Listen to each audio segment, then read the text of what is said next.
Techno update. Subscribe now.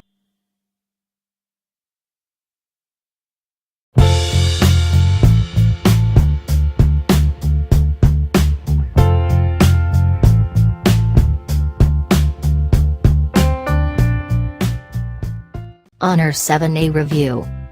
Build quality and design. Unlike most other sub-pound 200 smartphones I've seen before, the Honor 7A looks and feels almost like a flagship. From its stunning aluminium unibody to its curved edges, the phone looks spectacular. At only 7.8mm thick, it's also thin and, while it has a 5.7-in display, the phone doesn't feel awkward to hold or use with one hand. That's largely due to the screen's 18:9 aspect ratio, which keeps the screen narrow enough to wrangle one-handed but adds a little extra height.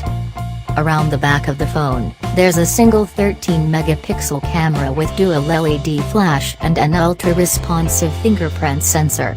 The right-hand side plays host to a volume rocker and a power button, while on the left there's a 3-inch -1 card slot, which allows you to use a microSD card, 256GB additional storage, and 2 SIM cards simultaneously.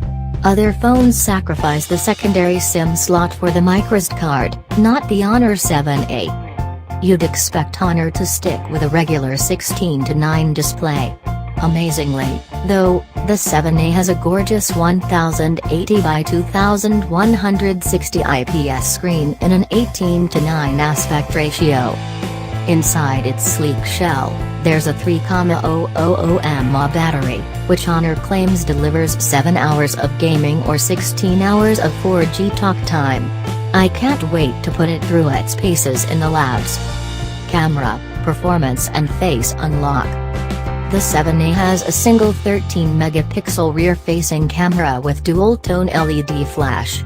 All the standard Honor features are included, such as panorama, night and bokeh mode, but it's limited to core features, with no optical image stabilization, OIS, or phase detection autofocus, PDAF. Its front-facing 8-megapixel camera is arguably more impressive. It has a front-facing flash that the company calls soft light. The flash level can be adjusted through the camera app, enabling for better low-light selfies. Neat. As for performance, Honor has included an older 2015 octa-core Snapdragon 430 processor, which is the same that's included in the Moto G5, Nokia 6 and Asus Zenfone 3, among a few others. There's also 2GB of RAM and the phone runs Android 8.0 Oreo with Honor's EMU 8.0 launcher on top. There's also 16GB of internal storage to play around with, and that can be expanded up to 256GB via the phone's microSD card slot. Impressions are that this setup is fine for light use. The phone felt reasonably snappy when I first picked it up, but its 2GB of RAM will almost certainly be problematic if you have multiple apps open all at the same time. The Vodafone Smart V8, which is one of its chief competitors at this price, copes better with its 3GB of RAM. The standout features for me, however, are the phone's fingerprint sensor and face unlock.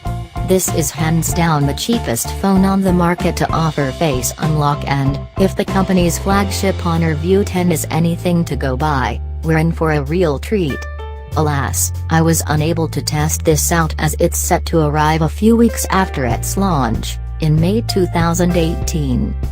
Specifications.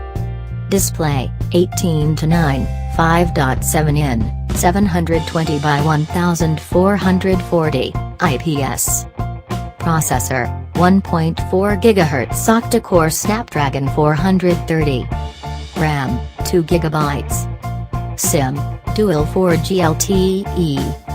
Storage, 16GB, expandable via microSD up to 256GB. Camera, 13-megapixel rear, 8-megapixel front camera. Connectivity, 2.4 GHz 802.11n Wi-Fi, Bluetooth 4.2, 3.5mm headphone jack, microSD port. Battery, 3,000 mAh. Dimensions, 73 by 7.8 by 152.4 mm, WDH. Operating System, Android 8.0 Oreo, running EMU 8. Colors, black, blue,